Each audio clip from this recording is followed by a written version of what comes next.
Bonjour à tous et merci de votre fidélité. Alors vous nous avez souvent demandé de parler de sujets qui vous préoccupent et n'hésitez pas à aller sur notre site internet pour nous interpeller sur les sujets et les questions que vous vous posez puisque nous allons les poser aujourd'hui aux professionnels de santé de votre région. Alors nous allons parler aujourd'hui de la maladie d'Alzheimer et notamment pour vous qui êtes patient ou qui avez quelqu'un de votre entourage, de votre famille qui est touché par la maladie d'Alzheimer, vous vous posez de nombreuses questions et nous accueillons évidemment un spécialiste pour en parler.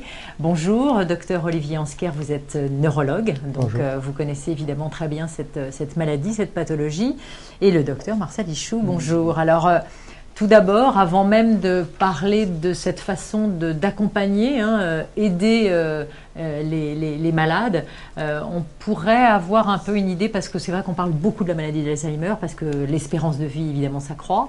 Donc on vit de plus en plus vieux, donc on a plus de chance, ou de malchance plutôt, de malchance et de risque, pardon, d'avoir cette maladie. Il y a de plus en plus de patients, et vous en avez évidemment de plus en plus. Maintenant, l'âge où on peut avoir la maladie d'Alzheimer est quand même un âge... C'est le principal et le seul facteur de risque connu pour cette maladie, c'est l'âge. D'accord. Alors, on sait effectivement qu'en vieillissant, on peut développer quelques troubles de mémoire, mais pour ce qui concerne la maladie en tant que telle, plus vous avancez en âge et malheureusement, plus vous avez de malchance d'attraper cette terrible maladie. Alors, voilà. C'est une... Elle touche environ 800 000 personnes en France à l'heure actuelle. On va certainement atteindre le million d'ici quelques années, ce qui cause un très grave problème de santé publique, puisque vous vous rendez compte que ça représente quelque chose comme près d'1% de la population. Et en termes d'hospitalisation, de suite, c'est quelque chose qui pose problème, qui fait interroger les pouvoirs publics sur les modalités de prise en charge, qui sont de plus en plus effectives, il faut bien reconnaître. On a plutôt 70 ans et plus quand on a une maladie d'Alzheimer. Enfin, quand on démarre une maladie d'Alzheimer, c'est pas bien de donner des chiffres comme ça. Parce que ça va faire peur, ça va faire peur aux gens. Disons que pour simplifier les choses, on peut la débuter assez tôt, malheureusement, mais ça reste des cas tout à fait confidentiels, qui sont plutôt des formes génétiques du reste. Le gros, je dirais, des malades arrive à partir de la soixantaine. Et après, comme je vous dis, l'âge est un facteur de risque prépondérant. On peut estimer qu'après 80 ans, une personne sur 4 est susceptible de présenter déjà des signes de début de cette maladie. À 90 ans, ça touche déjà une personne sur 2. Voilà. Et comme on sait que effectivement la population va vieillir et qu'on est certainement en droit d'atteindre de nombreux centenaires d'ici quelques années, je vous laisse calculer cette prévalence qui est très importante de la maladie. Alors comme on est quand même ici sur une émission où on parle de prévention, d'accompagnement des malades, alors c'est vrai que là le sujet n'est pas forcément très gai. Maintenant, il y a une manière d'accompagner ces malades. Alors, il y a plusieurs choses à faire et j'aimerais qu'on puisse en parler ensemble. Un malade atteint de la maladie d'Alzheimer, d'abord, il n'est pas tout de suite gravement malade, c'est-à-dire que ça se déclenche dans le temps, donc il a une vie qu'il peut garder totalement normale. Je crois qu'une des choses importantes, c'est de préserver son environnement, c'est-à-dire qu'un malade atteint de la maladie d'Alzheimer peut vivre chez lui. Absolument. C'est même recommandé? C'est même tout à fait recommandé et c'est ce que tout le monde tente de faire. Effectivement, on ne débute pas sa maladie par ce qui fait peur. On a d'abord des petits symptômes qui doivent faire alerter. Je pense que si on veut une prise en charge, je pense que c'est comme beaucoup de pathologies, le mieux c'est le plus tôt, évidemment. Donc il faut être un petit peu vigilant, faire des dépistages même. Je dirais pas pour rien, mais quand on a des petits soucis de mémoire, il est légitime de se poser la question, ne serait-ce que pour...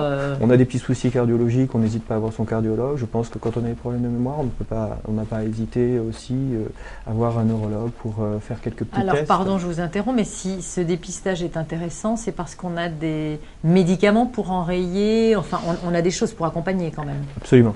Alors, on va être quand même très honnête, nous n'avons pas de médicaments contre la maladie en tant que telle, mais nous avons tout à fait, peut-être d'ici quelques années, la recherche est toujours en plein développement, surtout sur cette pathologie grave qui touche tous les pays industrialisés où les gens vivent vieux, mais nous avons des correcteur de symptômes. C'est-à-dire qu'on peut parfaitement envisager justement ce dont nous parlions à l'instant, c'est-à-dire de conserver les gens le plus longtemps possible dans leur cadre naturel, chez eux, avec un comportement adapté et je dirais une vie compatible avec une vie sociale normale, quoi, le plus normale possible. Vous qui êtes la famille, pardon Marcel, vous vouliez intervenir? Non, je voulais juste dire que trouble de mémoire ne veut pas dire maladie d'Alzheimer, parce que je me mets à la place du téléspectateur, donc avoir des troubles de mémoire à partir d'un certain âge. Moi-même, j'en ai beaucoup. Hein. Voilà, on a oublié le nom de quelqu'un ou même de gens très connus, ça arrive. Même l'actrice du film qu'on a vu la semaine dernière. Ça, c'est absolument vrai. Important. Et que de surcroît, la maladie d'Alzheimer en tant que telle c'est pas des maladies qui arrivent plus, mais comme le disait le docteur Ansker, la population vieillit et il y a une dégénérescence du cerveau automatique, comme on a des muscles qui fondent, on a le cerveau qui vieillit et dans certains cas, c'est cette maladie qui prévaut. Et je crois qu'il faut en connaître le mode d'apparition parce que, puisqu'on va parler de l'aidant, c'est progressif et progressivement on perd quelques notions et ça peut être déroutant parce que c'est comme pour les maladies psychiatriques. Au début, on ne sait pas qu'on a affaire à un malade, on ne sait pas qu'on a affaire à quelqu'un qui est victime d'une maladie et on a l'impression qu'il y a quelque chose qui se passe dans son comportement et c'est là où ça peut introduire des difficultés de communication avec l'entourage, donc avec l'aidant potentiel. Je vous rejoins complètement. C'est vrai que j'ai peut-être été stigmatisé parce que je suis praticien à la mémoire, mais il y a aussi beaucoup d'autres modes d'entrée de la maladie, des problèmes comportementaux, effectivement. En fait, si vous voyez qu'une personne âgée commence à changer par rapport à son habitude, on peut se poser légitimement la question. Il y a évidemment des biais de diagnostic, on peut tout à fait faire d'autres maladies que maladie d'Alzheimer en prenant de l'âge, mais il est nécessaire de se poser la question à ce moment-là, si vous avez l'impression que la personne n'a plus ses repères habituels. Voilà. Et qu'elle est aussi bien au point de vue comportemental qu'au niveau de l'humeur même, différente. Voilà, ça c'est très très important. C'est quelque chose que je tiens à souligner. Et c'est vrai que nous, après, en tant que thérapeute, spécialiste, on va essayer de mettre un nom sur l'affection. Donc, quelquefois, malheureusement, il s'agit de cela. D'autres fois, et c'est d'ailleurs le plus souvent, puisqu'il faut quand même aussi rassurer les gens, c'est autre chose. Hein. On peut parfaitement envisager qu'il y ait des troubles bénins de la sénescence qui donnent le change. On a le droit de perdre un peu la mémoire des visages, des choses comme ça. Hein. Ça reste tant que ça reste dans les limites du tolérable et que ça n'empiète pas sur l'autonomie des gens, évidemment, c'est quelque chose parce que c'est une difficulté de communication et communication à son entourage. Et les mots sont importants parce que, encore une fois, moi qui fais référence au début de ma carrière, on parlait souvent de démence sénile, c'était un vaste fourre-tout. Oui. Et il y avait la maladie d'Alzheimer dedans, il pouvait y avoir une évidemment. Maladie d'Alzheimer ou des types de sénescence. Voilà. Donc c'est important d'avoir un diagnostic, de savoir à quoi on a affaire. Donc dépistage le plus tôt possible pour retarder. Et alors pour revenir à notre sujet qui était d'aider les aidants, donc préserver le malade dans son lieu de vie, donc chez lui, vraiment chez lui. Et il y a des choses très faciles, et d'ailleurs j'imagine que les gens peuvent aller voir aujourd'hui sur Internet, il y a des tas d'informations partout, des livres, et surtout vous les professionnels de santé qui pouvez leur donner ces informations-là. On peut aider à aménager différemment le lieu de vie de la personne pour qu'il reconnaisse peut-être peindre la couleur de la porte de sa chambre d'une certaine couleur, retirer les tapis qui peuvent faire qu'il va tomber. Enfin, il y a des choses, mais comme on le fait d'ailleurs pour des personnes âgées, hein, quand on parle d'accident domestique, c'est des choses très simples, mais le tapis sur lequel on s'accroche, il vaut mieux le retirer. Des choses de bon sens, mais il faut d'autant plus y penser à ce moment-là, puisque le malade a beaucoup d'anxiété, il y a beaucoup de dépression chez les... Vous avez tout à fait raison. En fait, à partir du moment où le diagnostic est posé, quelque part, c'est sûr que c'est un diagnostic excessivement lourd à porter, mais c'est aussi un diagnostic qui peut, quelque part, donner un cadre. Et à partir de là, faire que l'entourage déjà se responsabilise, réalise et prenne les mesures nécessaires et ne pense plus qu'il s'agit, par exemple, si ça arrive, de fait exprès. Hein, les gens qui oublient, quelquefois les familles viennent en me disant mais il fait exprès. Hein.